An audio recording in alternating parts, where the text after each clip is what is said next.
नमो अरिहन्ताणम् नमो सिद्धाणम् नमो आयर्याणम् नमो उवाचायाणम् नमो लोये सव्यसाहुणम् मङ्गलं भगवान् वीरो मङ्गलं गौतमो गणी मङ्गलं कुन्दार्यो जैनधर्मोऽस्तु मङ्गलम् सर्वमङ्गलमाङ्गल्यम् सर्वकल्याणकारकम् प्रधानं सर्वधर्माणां जैनं जयतु शासनम् जैनं जयतु शासनम् तीन भुवन में वीतराग विज्ञानता शिव स्वरूप शिव का नमः त्रियोग समारिके नमः त्रियोग समारिके। हम सब यहाँ पर परमात्म शरण के माध्यम से वास्तव में शरणभूत कौन है और इस जगत में कौन अशरण है, कौन शरण है और उस शरण को कैसे ग्रहण करें, इस पर हम विचार कर रहे हैं। पहले हम इसका पाठ करते हैं, फिर आगे की चर्चा करते हैं। अशरण जग में शरण एक शुद्धात्म ही भाई, डरो विवेक हृदय में आशा पर की दुखदाई। सुख दुख कोई न बांट सके यह परम सत्य जानो, कर मुदय अनुसार अवस्था संयोगी मानो। कर्म न कोई देवे लेवे प्रत्यक्ष ही देखो, जन्म में मरे अकेला चेतन तत्व ज्ञान लेखो। पापोदय में नहीं साह का निमित्त बने कोई, पुण्योदय में नहीं दंड का भी निमित्त होई। इष्ट अनिष्ट कल्पना त्यागो हर्ष विषाद तजो, समता धर्म महिमा में अपना आत्म आप भजो। शाश्वत सुख सागर अंतर में देखो लहरावे, दुर्विकल्प में जो उलझे वह लेस न सुख पावे। मत देखो संयोगों को कर्मोदय मत देखो, मत देखो पर्यायों को गुण भेद नहीं देखो। अहो देखने योग एक दो गायक प्रभु देखो, हो अंतर्मुख सहज दीखता अपना प्रभु देखो। हो अंतर्मुख सहज दीखता अपना प्रभु देखो। हमने यहाँ तक इस पे चर्चा की थी। इसमें हमने ये जाना कि वास्तव में हम जो पर की आशा कर रहे हैं, पर में ममत्व बुद्धि, पर में कर्तृत्व बुद्धि, पर में भोक्तृत्व बुद्धि, पर में इष्ट अनिष्ट की बुद्धि, पर में कुछ भी करने की बुद्धि, कुछ भी होने की बुद्धि, पर से कुछ हो जाए, पर में कुछ कर दें, इस प्रकार की जितनी भी हमारी बुद्धि हैं वो सारी दुखदायी हैं, दुख को देने वाली हैं, दुख का बीज बोने वाली हैं। इसलिए हम दुख के बीजों को ना बोकर उस समय कर्मोदय के अनुसार संयोग की अवस्था को जानकर, ये सब संयोग मात्र हैं ऐसा जानकर ऐसा श्रद्धान में रखकर उसके अनुसार परिणमन करते हुए समता भाव को धारण करें। चाहे पाप का उदय हो चाहे पुण्य का उदय हो, दोनों ही काल में वस्तु को संयोग मात्र ही देखेंगे तो ना हमें राग होगा ना हमें द्वेष होगा। जब कर्म का उदय आता है उस समय हम दुखी होते हैं, लेकिन कर्म के बांधते समय, जब कर्म को बांधा उस समय विचार नहीं करते। यदि कर्म का बंध हो उस समय यदि हम विचार करें और विवेक पूर्वक विचार पूर्वक क्षमता भाव रखते हुए उस कर्म के बंध को उस रूप ना होने दें, तो वो कर्म आगे उस रूप फल नहीं देगा तो हम दुखी भी नहीं रहेंगे। इसलिए कर्म के फल के समय सोचने से कोई फायदा नहीं। कर्म के फल के समय वो वाला कर्म तो फल देगा ही देगा, लेकिन उस समय ये विचार करो कि हमारा आगे वाला कर्म ना बंधे। इसलिए इष्ट अनिष्ट मान्यता को छोड़ो और सारे संयोगों को संयोग मात्र देखो। एक बार लाइन पढ़ी थी मैंने, हाँ या लिखा हो सकता है आपको याद भी हो, मैंने किसी क्लास में ली भी हो। बंद समय तू चेतना चेतन, उदय समय क्यों करे क्रंदन। ये जो कर्म उदय में आया तेरा ही था आमंत्रण। कि बंद समय तू चेते न चेतन, कि जब कर्म का बंद हो रहा है उस समय चेतता नहीं, उस समय विचार करता नहीं, उस समय विवेक रखता नहीं, उस समय क्षमता भाव रखता नहीं। उस समय कर्म के उदय में वह कर्म के उदय के अनुसार परिणमन कर पर वस्तु में इष्ट अनिष्ट मान्यता करके कर्म का बंद कर लेता है। बंद समय तू चेते न चेतन, उदय समय क्यों करे क्रंदन। अब जब वो कर्म उदय में आ रहा है तो क्यों दुखी हो रहा है, क्यों क्रंदन कर रहा है। ये जो कर्म उदय में आया तेरा ही था आमंत्रण, कि तुझे तूने तो बुलाया है इस कर्म को। इस कर्म को बुलाने वाला, इस कर्म को लाने वाला कोई दूसरा नहीं है। इस कर्म को तूने ही बुलाया है, इसीलिए ये कर्म आया है। और जब ये कर्म आके अपना फल दे रहा है तो दुखी क्यों हो रहा है कि अरे बंद के समय जब तू बुला रहा था कर्मों को, जब आमंत्रण दे रहा था कर्म को, उस समय ही तो विवेक करता तो ये कर्म उदय में नहीं आता। ऐसा कि बंद समय तू चेतन चेतन, उदय समय क्यों करे क्रंदन। ये जो कर्म उदय में आया तेरा ही था आमंत्रण। अब कर्म उदय में बंद के समय नहीं चेत पाए हम, कर्म का उदय आ गया, अब क्या करें। अब जो इनसे द्वेष किया या किया जो इनका अभिनंदन, कि अब यदि तूने इनसे द्वेष या राग किया, यदि तूने इस कर्म का स्वागत किया उन संयोगों में इष्ट अनिष्ट की बुद्धि की, समता भाव धारण नहीं किया, कि अब जो इनसे द्वेष किया या किया जो इनका अभिनंदन, तो फिर इनसे तेरा होगा जन्म जन्म का गठबंधन। तो फिर ये कर्म नहीं छूटने वाले, इस कर्म का, इन कर्मों का तेरे साथ जन्म जन्म का गठबंधन हो जाएगा। इसीलिए भाई कर्म का जब उदय आए उस समय ये सोचो कि हमारा अगला कर्म का बंध ऐसा ना हो, हमारा नामकर्म ऐसा ना बन जाए कि हम दूसरों को देखकर उस पर हंसी उड़ा रहे हैं कि दूसरे का शरीर कुरूप है, मोटा है, पतला है,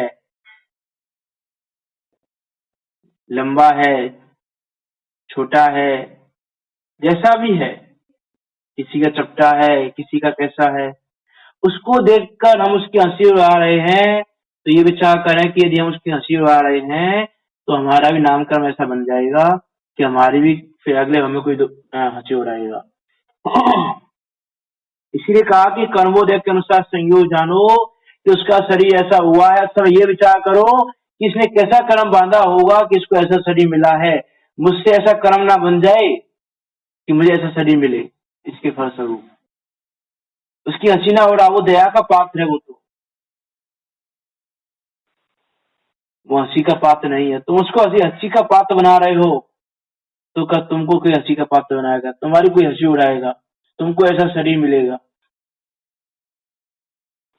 आयु क्रम में भी तिर्यंस आयु बन गई, तिर्यंस में शरीर मिल गया, हम हंसी उड़ा रहे हैं। अरे विचार करें, जंगली जानवरों को देखकर, इन तिर्यंसों को देखकर ये विचार करना चाहिए कि अहो, ये कैसे कर्म का बंध किया इन्होंने, कैसे परिणामों से इनको ये गति मिली है। मेरे परिणाम ऐसे ना हो जाएं कि मैं भी ऐसी गति मान लूं। इसीलिए प्रति समय परिणामों की संभाल बहुत जरूरी है। प्रति समय परिणामों का विचार बहुत जरूरी है। प्रति समय परिणामों को संभालिए। जैसे लौकिक में प्रति समय धन प्राप्ति की सामग्रियों को संभालते हैं, घर गृहस्थी को संभालते हैं, प्रत्येक समय विचार रहता है, उसी प्रकार प्रत्येक समय परिणामों की संभाल का भी विचार करें। परिणाम हमारे ऐसे ना हो जाए कि हमको नरक तिर्यंस निगोद गति का बंद हो जाए, हमको नरक निगोद में दुख उठाने पड़े अनंत काल के लिए, असंख्यात वर्षों के लिए हमको नरक निगोद में गमन करना पड़े, ऐसे हमसे बंद ना हो जाए। इस प्रकार बंद के समय ही चेतना पड़ेगा। यदि बंद के समय चेतोगे तो उधर समय क्रंदन नहीं करना पड़ेगा, नहीं तो भी दुखी हो ही रहे हो, क्रंदन कर ही रहे हो प्रति समय। इसलिए बहुत विचारने की आवश्यकता है। इसलिए कहा जन्मे मरे अकेला चेतन तत्व ज्ञान लेखो, कि प्रति समय तत्व ज्ञान को लेखो, तत्व ज्ञान का विचार करो, तत्वों का विचार करो। मैं जीव हूँ, कौन हूँ, क्या नहीं हूँ, मैं कौन हूँ, आया कहाँ से और मेरा रूप क्या, संबंध दुख में कौन है, स्वीकृत करूं परिहार क्या। इसका विचार विवेक पूर्वक शांत होकर कीजिए। इसका विचार प्रत्येक समय कीजिए कि मैं कौन हूँ, कहाँ से आया हूँ, मेरा रूप क्या है, मेरा स्वरूप क्या है, मेरा स्वभाव क्या है, कौन से संबंध दुख देने वाले हैं, कौन सा संबंध सुख देने वाला है, किसको मैं अंगीकार करूं, किसको मैं त्यागूं, कौन ग्रहण करने योग्य है, कौन त्यागने योग्य है, किसकी शरण में जाना योग्य है, किसकी शरण में जाना योग्य नहीं है। इन सब बातों का प्रति समय विचार करो। प्रत्येक समय इसका विचार होना चाहिए।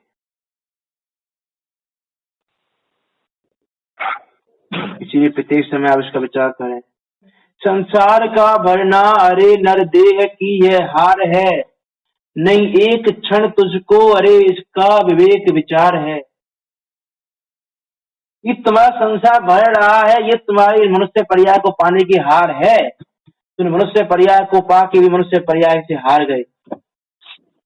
तुम्हें संसार बढ़ाया अपना, यदि संसार को सीमित किया या संसार को सीमित करने की दिशा में आगे बढ़े तो हम कह सकते हैं कि तुमने मनुष्य पर्याय को पाके कुछ जीता है।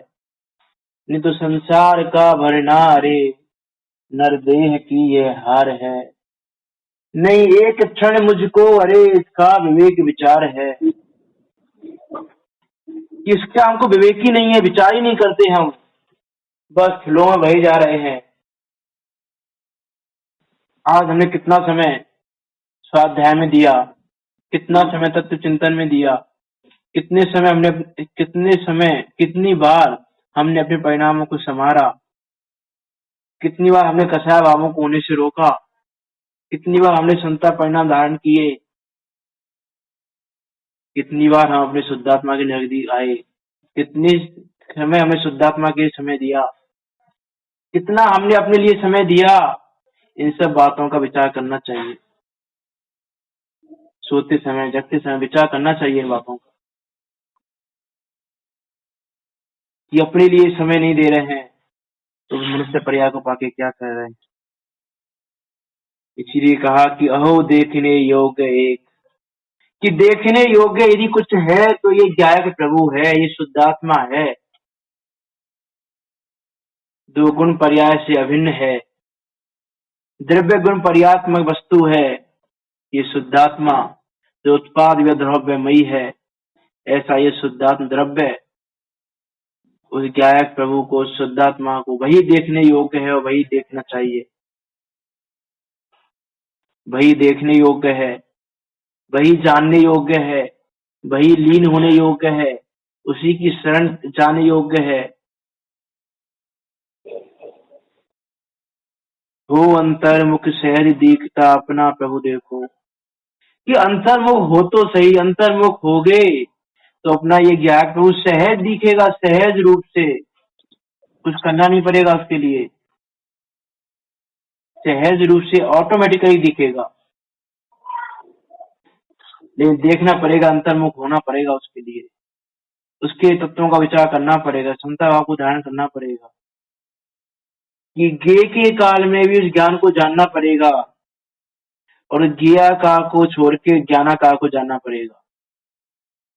यदि ज्ञानाकार को जाना तो अपने आप ही, ज्ञानाकार जान लिया तो अपने आप ही अपना आत्म प्रभु दिख गया, सहज दिखता है, देखना नहीं पड़ता। अरे विचार करें, एक उदाहरण के माध्यम से समझते हैं इसको, ज्ञानाकार और ज्ञेयाकार को। जैसे सूर्य प्रकाश जी पंडित जी एग्जाम्पल देते हैं बहुत बार कि दीपावली के टाइम पर अन्यमती लोग, अपन जैन लोग तो नहीं करते, अन्यमती लोग जो खाड़ का खिलौना खरीदते हैं, जो तरह तरह के खिलौने बनते हैं, कि हाथी की शेप का, कोई घोड़े की शेप का, कोई किसी शेप का, और वो खाड़ के बनाए जाते हैं, शक्कर के बनाए जाते हैं। तो उसमें यदि मान लो एक हाथी के आकार का खिलौना है, तो वहाँ हाथी है या नहीं है? तो हाथी तो वहां पर नहीं है, तो प्रत्यक्ष है कि हाथी तो वो नहीं है। इसी प्रकार हमारे ज्ञान में जो ज्ञेय झलक रहा है, वो ज्ञेय तो ज्ञान में नहीं है, ये तो कंफर्म है। लेकिन क्या वह हाथी का आकार है? तो ये हमको थोड़ा कंफ्यूजन लगता है कि हाथी का आकार तो है, वो दिख रहा है हमको सामने कि हाथी का आकार बना हुआ है। ये वास्तव में विचार करें तो हाथी का आकार भी नहीं है वहां पे। अरे वो तो शक्कर ने एक शेप ली हुई है हाथी जैसी, वो आकार तो शक्कर का ही है, वो आकार हाथी का नहीं है, वो हाथी का आकार नहीं है, वो शक्कर का ही आकार है। शक्कर ने उस रूप अपने आकार को लिया हुआ है। ज्ञान में जब ज्ञेय झलक रहे हैं तो ज्ञेय तो ज्ञान में है ही नहीं, लेकिन ज्ञेयाकार भी नहीं है, वो ज्ञानाकार ही है। इसलिए कहा कि ज्ञान में ज्ञान ही झलकता है। तो शक्कर के खिलौने में शक्कर ही झलक रही है और कुछ झलक कहाँ रहा है उसमें। वो तो हमारी मिथ्या बुद्धि है कि हम उसमें हाथी के आकार की और हाथी की कल्पना कर रहे हैं। उसमें शक्कर के अलावा झलक क्या रहा है? कुछ भी नहीं झलक रहा शक्कर के अलावा। उसी प्रकार प्रति समय ज्ञेय झलकने के बाद भी वास्तव में ज्ञेय नहीं झलक रहे, ज्ञानाकारी हो रहा है, ज्ञानाकारी झलक रहा है। ज्ञान ही ज्ञानाकार रूप से दिख रहा है, जानने में आ रहा है,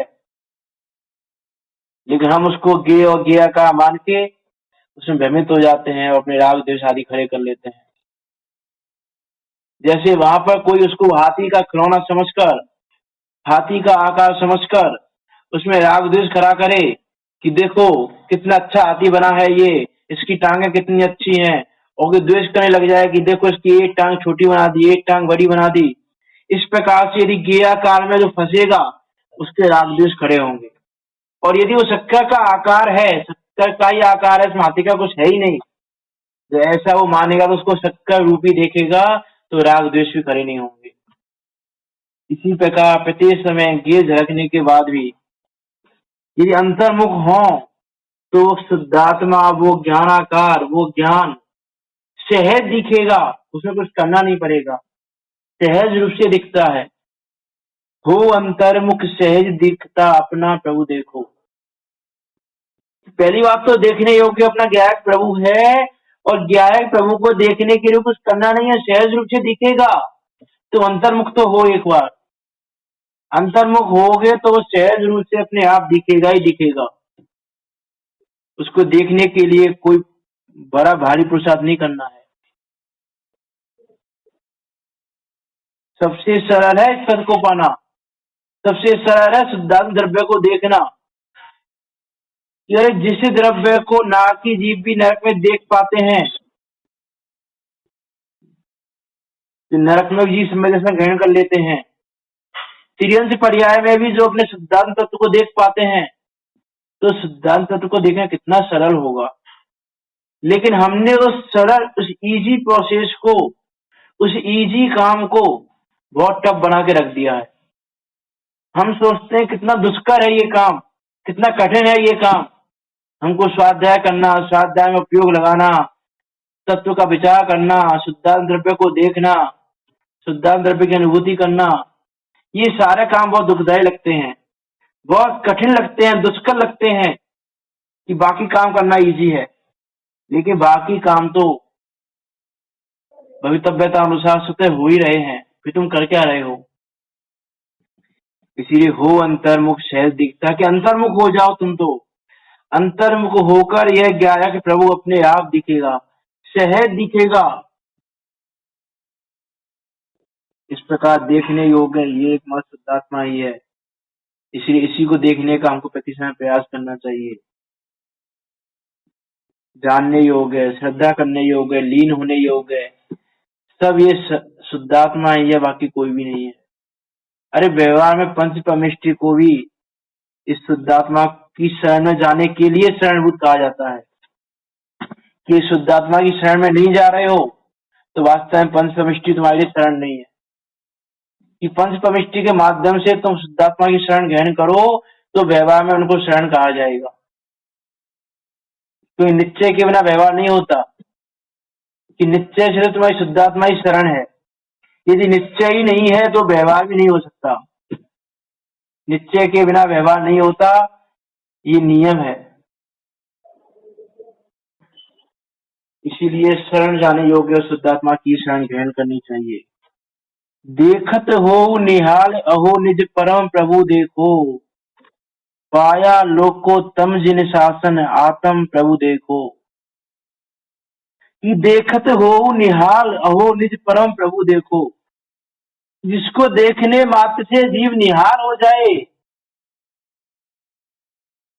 अहो ऐसा वो परम प्रभु मैं स्वयं हूँ। ऐसे उस परम प्रभु को निज में देखो, अपने अंदर में देखो, तुम बने बनाए भगवान हो। उस बने बनाए भगवान को देखकर अपने आप निहाल हो जाओगे, कुछ करना बाकी नहीं रहेगा। जो तृप्ति शुद्धात्मा के अनुभव से मिलती हो उसको तो हम कह भी नहीं सकते, उसको तो अनुभव करने वाला ही कह सकता है। कि शक्कर में कितनी मिठास है, ये तो शक्कर को चखने वाला ही वो ही बता नहीं सकता, शक्कर को चखने वाला वो भी अनुभव भी कर सकता है। वो जितना ही बताएगा वो कम ही रहेगा, वास्तव में जैसा अनुभव किया है वैसा उस मिठास का अनुभव तो उस शक्कर को अपनी जबान पे रखने के बाद ही अनुभव किया जा सकता है। वैसे ही इस शुद्धात्मा प्रभु को जानने के बाद कैसे निहाल हुआ जाता है, ये तो शुद्धात्मा को जानने के बाद ही जाना जा सकता है वास्तव में। अरे उस अनुभव को जिन्हें भगवान भी कहने में असमर्थ है पूरी तरह से, ऐसा वह ज्ञायक प्रभु देखने मात्र से सब निहाल हो जाए। अरे सिंह की पर्याय में भगवान महावीर के जीव ने जब मुनिराजों के उपदेश को सुनकर स्वयं के पुरुषार्थ से अंतर्मुख हुए और अंतर्मुख होने पर सहज रूप से वो शुद्धात्मा तत्व दिखाई दिया, उस शुद्धात्मा तत्व का अनुभव हुआ, तो उनको कैसी तृप्ति मिली कि एक टक होकर मुनिराजों को देख रहे हैं कि मेरे उपकारी कहाँ से आ गए, ये उपकारी इन्होंने तो मुझे संसार से हटा के मुझे मेरे शुद्धात्मा की शरण दिला दी, मुझे मेरे भगवान आत्मा की शरण दिला दी। अरे अश्रु बह रहे हैं आंखों से, कितनी तृप्ति होगी उसको, उस सिंह की पर्याय में भी उस जीव को। विचार तो करें हम, एक टक होकर देखा जा रहा है, देखते जा रहा है मुनिराजों को और अपनी शुद्धात्मा को देखते जा रहा है और व्रत आदि ग्रहण कर रहा है, सारी क्रियाएं कर रहा है। कितनी तृप्ति होगी उसको कि उस क्रूर पर्याय में भी उसे ऐसे भाव आ रहे हैं। वो किसके बल से आ रहे हैं भाव, कि वो भाव उस शुद्धात्मा के बल से ही आ रहे हैं। कि शुद्धात्मा का बल ना हो तो भाव नहीं आ सकते। अरे इच्छा के काल में भी महापुरुष मुनिराज विचलित नहीं होते, तो वो भी शुद्धात्मा का बल है। उनकी अपनी शुद्धात्मा में इतनी तृप्ति है, उसका अनुभव करने में इतनी तृप्ति है कि बाहर में कुछ देखने की जरूरत ही नहीं है, बाहर में जाने की जरूरत ही नहीं है, इतनी उनको तृप्तता मिली हुई है अपनी शुद्धात्मा में। देखत हो निहाल हो निज परम प्रभु देखो। कि वास्तव में देखने योग्य मात्र ये ज्ञात प्रभु है, और इसको देखने मात्र से जीव निहाल हो जाता है। निहाल का क्या अर्थ होता है? इसको निहाल कहते हैं जिसने करने योग्य सब कर लिया हो, जिसने पाने योग्य को पा लिया हो। जो पाने योग्य है वो पा लिया, जो करने योग्य है वो कर लिया, उसको कहते हैं कि निहाल हो गया। जैसे लौकिक में कहते हैं ना कि जिसने अपने सारे पुत्र पुत्रियों की शादी विवाह कर लिए, सब कुछ कर लिया, पूरी तरह से निवृत्त हो गया कि ये तो निहाल हो गया। इसका जो पाने योग्य है सब पा लिया इसने। वैसे ही जितने शुद्धात्म तत्व का श्रद्धान किया, उस शुद्धात्म तत्व को जाना, अपने उपयोग को शुद्धात्म तत्व में लिया, भाग के ज्ञेयों से, भाग के पद द्रव्यों से उपयोग को हटाकर अपने शुद्धात्मा को उन्मुख किया, तो उसको कह रहे हैं कि वो निहार हो गया। देखत हो निहार, अरे वह देखत हो निहार अहो निज परम प्रभु देखो। पाया लोकोत्तम जिन शासन आत्म प्रभु देखो। कि आपने लोक में सबसे उत्तम जो जिन शासन है उसको पाया है। हमको जिन शासन को पाने की महिमा नहीं है। अरे लोक में इस शासन से उत्तम और कोई शासन नहीं है। हम घर में, संसार में अपना शासन चलाना चाहते हैं, अपनी मनवाना चाहते हैं, लोग हमको पूजें, लोग हमको माने, लोग हमारे यशगान करें, ये हम मानते हैं। लेकिन सबसे उत्तम शासन तो जिनेंद्र देव का शासन है। और फिर भी उनको रंच मात्र इस प्रकार की इच्छा नहीं है कि 100 इंद्र प्रति समय जिनको वंदन करते हैं, प्रति समय जिनको नमस्कार करते हैं, ऐसे उन जिनेंद्र देव द्वारा कथित ये जिन शासन है जो लोक में सबसे उत्तम है। और लोक में सबसे उत्तम उस वस्तु को हमने पा लिया है, लेकिन हमको उस दुर्लभता की, उसको पाने की कीमत नहीं है। हमें कीमत नहीं आती, हमें दुर्लभता नहीं आती, हमें इसका भाषण नहीं होता कि हमको जिन शासन कितनी दुर्लभता से मिला है। अरे जब प्रथम योग को उठा के देखें हम कि किसी जीव को शुद्धात्मा की बात सुनने को मिले, तो वो कैसा नम्रीभूत होकर, विनयभूत होकर, हीन पर्याय में होने के बाद भी सुनने लग जाता है। जैसे पद्म पुराण में आता है, गिद्ध पक्षी का नाम, जिसका नाम हम सब जटाऊ नाम से जानते हैं जिसको,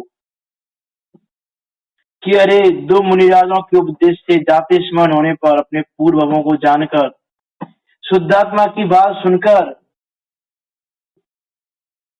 वो जीव कैसा तृप्ति का अनुभव कर रहा है, अपने आप को कैसा उत्तम मान रहा है कि अहो मेरे महापुण्योदय से ये मुनिराज यहाँ आ गए हैं और मुझे शुद्धात्मा की बात सुनने को मिल गई है। अरे ऐसी बात सुनकर वो अपने शुद्धात्मा में लीन हो रहा है, अपनी शुद्धात्मा को जानने के लिए उद्यत हो रहा है, पर द्रव्यों से हटके पर की ओर की दृष्टि हटाकर अपनी शुद्धात्मा की ओर उन्मुख हो रहा है।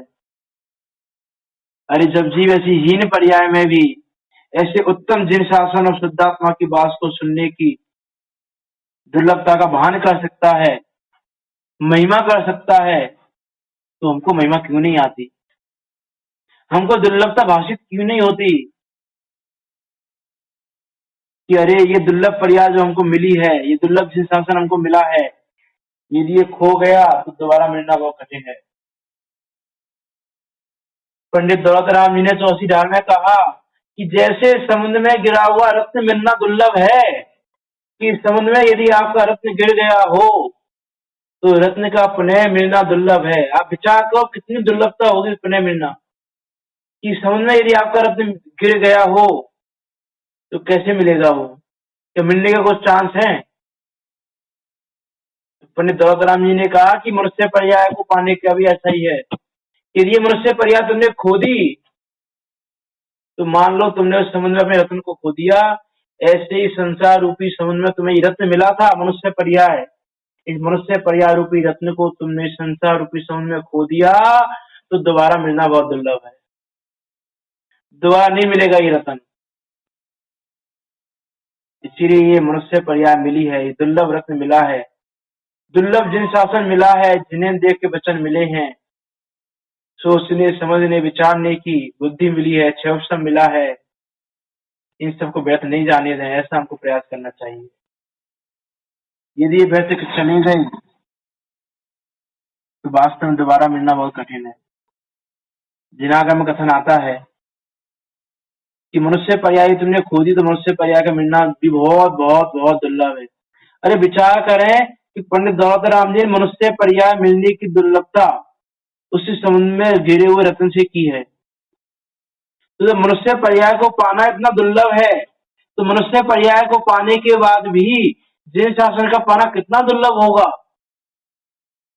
उसी जिनेन देव के कुल को पाना कितना दुर्लभ होगा। और जिनेन देव के कुल को तो आज हम देखें कितने लोगों ने पा लिया, लेकिन कुल की उनको महिमा नहीं है।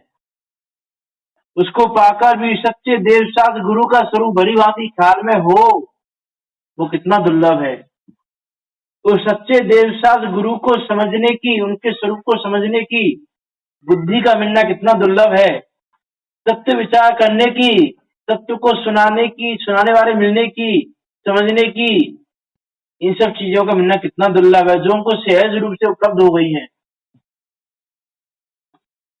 हमको वस्तु सहज रूप से उपलब्ध हो गई, इसलिए हमको उसकी महिमा नहीं आती। हमको लगता ही नहीं है कि हमने कोई बहुत बड़ी दुर्लभ चीज प्राप्त कर ली है। कि अरे जैसे किसी भिखारी को चिंतामणि रत्न मिल जाए और उसका उपयोग ना करके यदि उसको कोयों को भगाने में उपयोग करे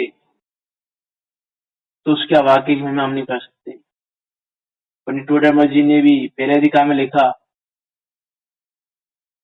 कि किसी कोड़ी को अमृत पान करने को मिलेगा, वह अमृत पान ना करे तो उसके अभाग्य की महिमा हमसे नहीं हो सकती। उसी प्रकार हमको यह दुर्लभ मनुष्य पर्याय, यह जिन शासन, तत्व विचार करने की बुद्धि, सच्चे देवशास्त्र गुरु का स्वरूप, तत्वों का सही स्वरूप जानने, समझने, सुनने, पढ़ने को मिल गया है। इसको पाकर भी यदि हम सत्य विचार ना करें, संता भाव धारण ना करें, कसाय रूप परिणाम करते रहें, तो हमारे अभाग्य की महिमा करने में कोई समर्थ नहीं है।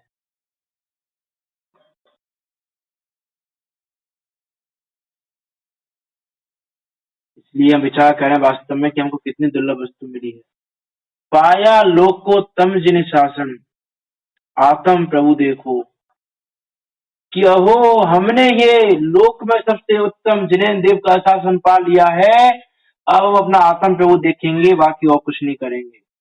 वो आत्म प्रभु ही देखने योग्य है, वो आत्म प्रभु ही जानने योग्य है, वो आत्म प्रभु में लीन होना योग्य है। ऐसे उत्तम जिन शासन को पाकर हम आत्म प्रभु को देखें तो इस उत्तम जिन शासन को पाने की सार्थकता है, नहीं तो उत्तम जिन शासन को पाने की कोई सार्थकता नहीं है। इस प्रकार हम वास्तव में विचार करें, यदि विचार करें तो दुर्लभता भाषित होगी। और यदि संसार के कारणों में फंसे रहें, विचार करने का समय भी ना निकालें, स्वाध्याय करने का समय भी ना निकालें, तो ना तो दुर्लभता हमको भाषित होगी और ना ही इस दुर्लभ चिंता में रत्न के मिलने का हमको कोई सार्थकता होगी, ना उसका उपयोग कर पाएंगे।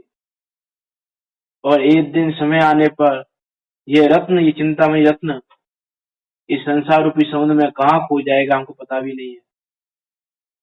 और वो समय भी कब आएगा ये भी हमको पता नहीं है, क्योंकि किसकी कितनी आयु है वो हमको नहीं पता।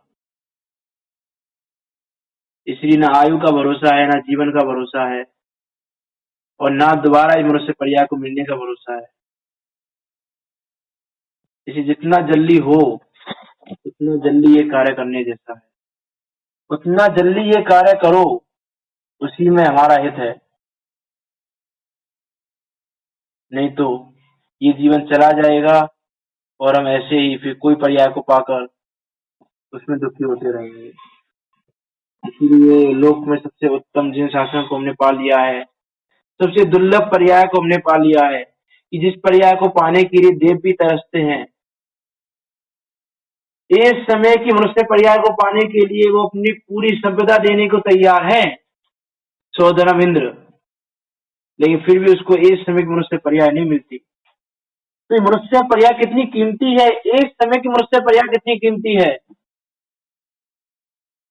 एक समय की जो समय हमको पकड़ में नहीं आ रहा है, उस एक समय की मनुष्य पर्याय की कीमत इतनी है कि पूरे स्वर्गों की संपदा कम पड़ जाए इसको खरीदने में, इससे भी ज्यादा कीमत है एक समय की मनुष्य पर्याय की। तो हमारे पास कितनी कीमती वस्तु है, हमने कितनी कीमती वस्तु को पा लिया है और हम उसको व्यर्थ में विषय रूपी चोर उसको लूट रहे हैं, हम उसको लूटने दे रहे हैं। विषय रूपी चोरों के द्वारा प्रति समय हमारा यह कीमती वस्तु लूटी जा रही है। इसलिए विषय रूपी चोरों से हम इस कीमती वस्तु को बचाएं और अपने शुद्धात्मा की शरण लेकर नित्य तत्व के स्वयं पर के श्रद्धान पूर्वक अपना मोक्ष मार्ग प्रशस्त करें। इसी मंगल भावना के साथ अभी की वाणी को विराम देते हैं, बाकी की चर्चा कल करेंगे। जिनवाणी स्तुति। निज निधि निज में बताई, यह अनंत उपकार है, उसके लिए जिन वाणी माँ को बंदे ना सकते बार है, बंदे ना सकते बार है, माँ बंदे ना सकते बार है। वो दासा मई जिनवाणी माता की जय, महान जैन धर्म की जय। सभी को सादर जय जिन।